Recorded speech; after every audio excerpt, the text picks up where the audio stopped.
Hi everyone, talking about the standard algorithm today for multiplication. Kind of a cool uh, something new for you. So we're going to look at a 63 times 8.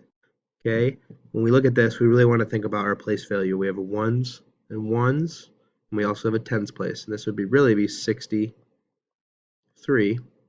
And then we could do almost like our old box method, which if you need a refresher on that, there is a video for that on the YouTube channel.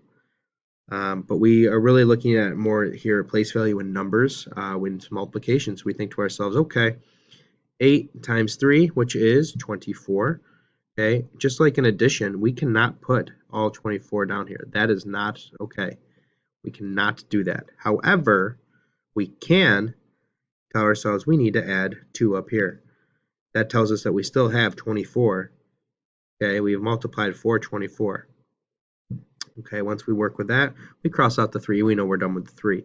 Next, we look at 8 times 6, which, if you don't know your facts, that's okay. You can do 16 plus 16 plus 16, or a different way, but if you do know your facts, you know that 48 is 8 times 6, but don't forget, we're looking at plus 2. 8 times 6 is 48, plus 2 is 50. And that's your final answer. Pretty easy peasy. Thanks.